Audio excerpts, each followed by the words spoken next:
Hello friends, आप सभी कैसे हैं। मैं उम्मीद करता हूँ सभी ठीक होंगे। सो यहाँ फ्रेंड्स हम डिस्कस करने वाले हैं एक इंपॉर्टेंट और एक इंटरेस्टिंग टॉपिक के बारे में। इसका टाइटल है how to add data sorting function. बिल्कुल जिस टेबल को हमने अभी तक क्रिएट किया है that is WordPress list table, जहाँ पिछले वीडियो में ऐड किया था all about the concept of pagination. अब वहीं उस टेबल में हम काम करने वाले all about the function of sorting. उससे पहले छोटी सी रिक्वेस्ट है, अगर आप इस चैनल पे नए हो, सब्सक्राइब नहीं किया है, फटाफट चैनल को सब्सक्राइब कर दीजिए। आपके सब्सक्राइब करने से मुझे प्यार और चैनल को सपोर्ट मिलता है। तो यहाँ फ्रेंड्स इस वीडियो कॉन्सेप्ट को स्टार्ट करने के पहले चलते हैं ब्राउज़र पे अपने प्लगइन के अंदर दैट इज़ बुक सिस्टम। इस प्लगइन को हमने इस पूरे प्लेलिस्ट में क्रिएट किया है। चलते second sub menu that is list books, तो हम देख पाएंगे this is our developer list table. So हर एक वीडियो कॉन्सेप्ट को यूज़ करके हमने इस टेबल के फंक्शनैलिटी को इंक्रीज़ किया है, चाहे वो हेडर की सेटिंग्स हो, डेटा को बाइंड करने का कॉन्सेप्ट हो या पेजिनेशन। अब यहाँ देखने वाले हैं all about the concept of data sorting. तो सबसे पहले हम ये समझते हैं सॉर्टिंग होता क्या है। तो यहाँ हम देख पाएंगे जो इस वक्त डेटा जो डिस्प्ले हो रहा है हमारे इस टेबल में that is all about order by ID ascending, क्योंकि जो नंबर्स आप देख सकते हो 1, 2, 3 and so on, so number increase हो रहे हैं। So this is order by ID ascending. But यहाँ पर अगर मैं चाहूँ ऑर्डर बाय आईडी डिसेंडिंग तो हम क्या कर सकते हैं, चलते प्लगइन के अंदर WP content plugins books management system class के अंदर बुक्स लिस्ट टेबल .php। उसके बाद हम जाएंगे अपने इस मैथड के अंदर दैट इज प्रिपेयर आइटम्स, और जो हमारे पास जो मेन क्वेरी था that is books on limit. यहाँ फ्रेंड्स इस लिमिट कीवर्ड को जो हमने पिछले वीडियो में ऐड किया था उससे पहले हम एक और कीवर्ड को ऐड करेंगे that is order by ID, और हम यूज़ करने वाले order concept that is descending. तो सेव करने के बाद अगर हम रीलोड करें इस बार हम देख पाएंगे बिफोर रीलोड यहाँ पर है order by ID ascending, but अब रीलोड करेंगे तो हम देख पाएंगे ID equals to 987 means decrease हो रहा है। इसका मतलब ऑर्डर बाय आईडी डिसेंडिंग। तो कहने का मतलब यहाँ तो फ्रेंड्स हमने ऑर्डर बाय इंप्लीमेंट तो कर लिया, डेटा सॉर्टिंग इंप्लीमेंट तो कर दिया, but this is on static way. अब हम क्या करेंगे, इस पूरे फंक्शन को डेवलपर लिस्ट टेबल के फंक्शन के थ्रू डायनामिकली इंप्लीमेंट करेंगे। तो हम क्या करेंगे, सबसे पहले हम इसे रिमूव कर देते हैं। रिमूव करने के बाद वापस से रीलोड करेंगे तो हम देख पाएंगे ऑर्डर बाय आईडी असेंडिंग। अब यहाँ क्या करने वाले हैं, एक और बात, इस कॉन्सेप्ट को थोड़ा और समझने के लिए चलते हैं पोस्ट वाले टेबल के अंदर। तो यहाँ पे देख पाएंगे हमारे पास काफ़ी सारे कॉलम्स हैं जैसे कि title, author, categories, tags, comments and date. एक बार सॉर्टिंग कॉन्सेप्ट को हमने इंप्लीमेंट कर लिया अपने किसी भी कॉलम्स के ऊपर, तो हमारे पास आने वाले हैं कुछ आइकन्स। जैसे कि हम देख सकते हैं हमारे टाइटल के पास एक आइकन है and this is the sorting icon. उसके बाद हमारे पास यहाँ कोई आइकन्स नहीं है क्योंकि सॉर्टिंग फंक्शंस इंप्लीमेंटेड नहीं है हमारे इन कॉलम्स के ऊपर। बट अगर मैं बात करूँ इस कमेंट सेक्शन के ऊपर तो हम देख पाएंगे sorting icons and sorting icons. तो सक्सेसफुली हमें इसी कॉन्सेप्ट को यहाँ इस टेबल में इंप्लीमेंट करना है। अगर हमने उस कॉन्सेप्ट को इंप्लीमेंट कर लिया तो हमारे हर एक कॉलम के पास एक सॉर्टिंग आइकन डिस्प्ले हो सकता है। बट यहाँ पर जो नंबर ऑफ कॉलम्स हैं हमारे पास जैसे कि ID, book name, author name, book cover, book cost and created at. तो मान लेते हैं जो सॉर्टिंग कॉन्सेप्ट है वो मैं इस वक्त इंप्लीमेंट करना चाहते हैं only for ID and book name. तो किस तरीके से करें, चलते हैं प्लगइन के अंदर। तो यहाँ फ्रेंड्स हम एक और फंक्शन को ओवरराइड करने वाले हैं। मैं जाऊँगा फुटर में, after this column default add sorting icons. तो यहाँ डिफाइन करने वाले एक और फंक्शन, क्या कह लेते हैं, हम ओवरराइड करने वाले एक और मेथड को that is public function get sortable columns. और यहाँ इस मेथड के अंदर सबसे पहले हम बनाने वाले हैं कॉलम्स का एक एरे। उस एरे के अंदर हम ये डिफाइन करने वाले हैं हमें कौन कौन से कॉलम पे चाहिए अपने सॉर्टिंग आइकन्स। तो यहाँ मैं पास करने वाला हूँ फर्स्ट, जैसे कि हमें चाहिए ID कॉलम के लिए तो उसका जो की है दैट इज ID, हम इसे स्पेसिफाई करेंगे अपने इस फर्स्ट की में। उसके बाद अब यहाँ इस ID के बाद हम पास करेंगे एक और एरे जो कि वैल्यू होने वाला है। यहाँ पास करेंगे ID एंड पास करेंगे ट्रू वैल्यू। अब इसका क्या मतलब है ये थोड़े टाइम में हम समझने वाले हैं।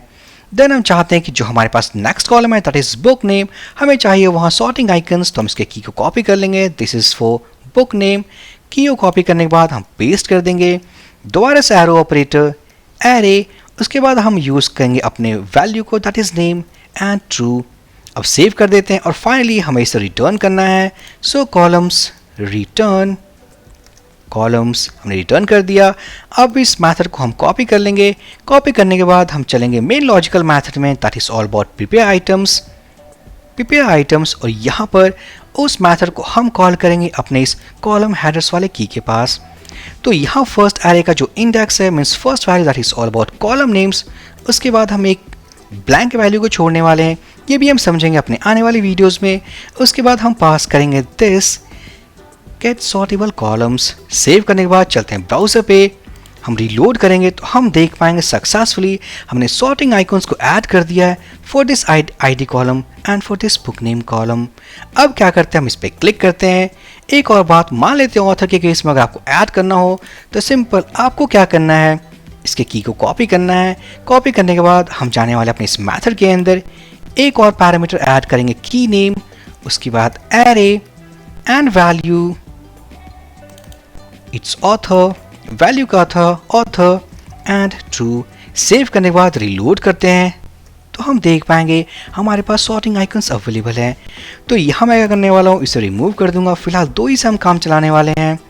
रीलोड करते हैं तो हम देख पाएंगे icons are available inside this ID and book name. अब क्या करने वाले हैं, हम इस पर क्लिक करते हैं। क्लिक करने के बाद हम देख पाएंगे हमारे क्वेरी स्ट्रिंग में कुछ पैरामीटर्स ऐड हो चुके हैं। मैं इसे कॉपी कर लेता हूँ। चलते हैं एडिटर में, एक न्यू टैब ओपन कर लेते हैं। यहाँ मैंने क्या किया, आईडी को क्लिक किया। क्लिक करने के बाद हमारे पास जो URL that is admin.php page equals to हमारा वो पेज स्लग है order by ID and descending. अब यहाँ जो आईडी है, आईडी का मतलब ये वैल्यू जो हमने यहाँ स्पेसिफाई किया है, अगर हम इसे चेंज कर देंगे तो ये भी चेंज हो जाएगा। उसके बाद है ऑर्डर बाय डिसेंडिंग, तो इसका मतलब ये जो है ट्रू पास किया है।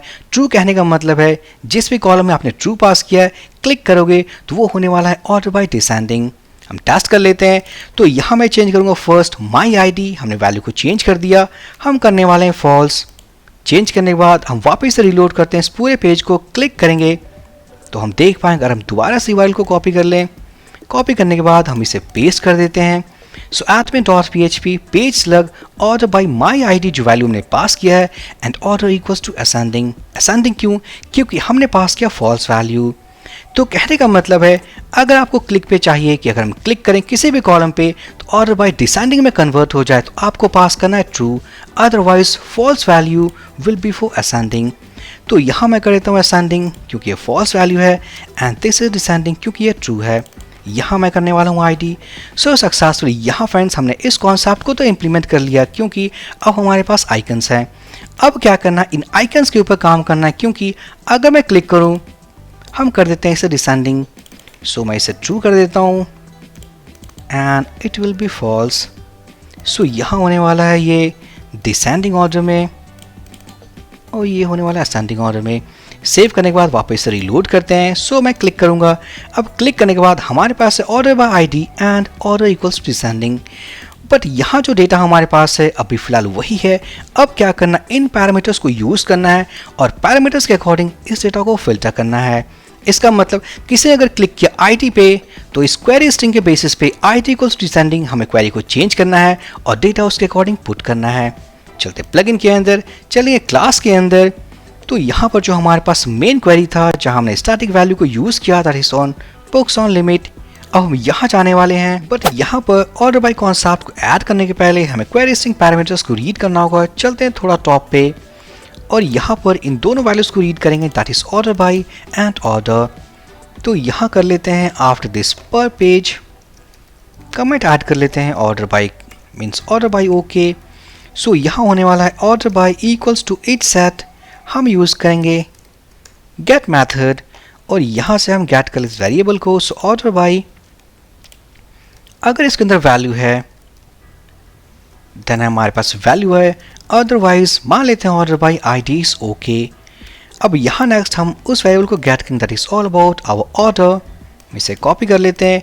कॉपी करने के बाद order equals to each set, यहाँ यूज़ करने वाला हूँ गेट मैथड। उसके बाद होने वाला ऑर्डर, अगर इसके अंदर वैल्यू है तो हम उस वैल्यू को कॉल कर लेंगे, यूज़ कर लेंगे, अदरवाइज ये होने वाला है असेंडिंग क्योंकि बाय डिफ़ॉल्ट जैसा कि हम जानते हैं जो हमारे टेबल डेटा था that is all about order by ID ascending. अब यहाँ क्या करने वाले हैं, अगर हमारे पास दोनों केसेस में वैल्यूज़ हैं तो वैल्यूज़ को यूज़ करेंगे।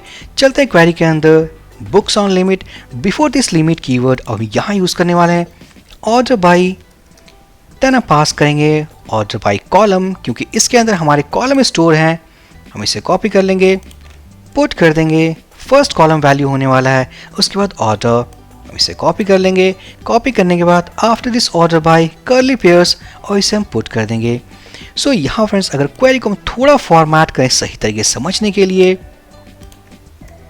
थोड़ा फॉर्मेट कर लेते हैं।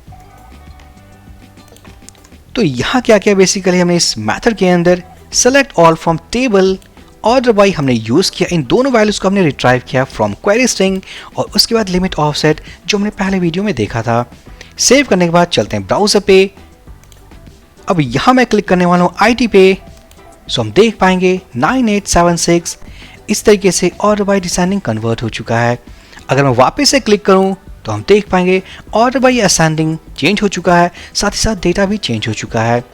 अगर हम क्लिक करें बुक नेम के ऊपर तो हम देख पाएंगे order by name ascending order, it is okay.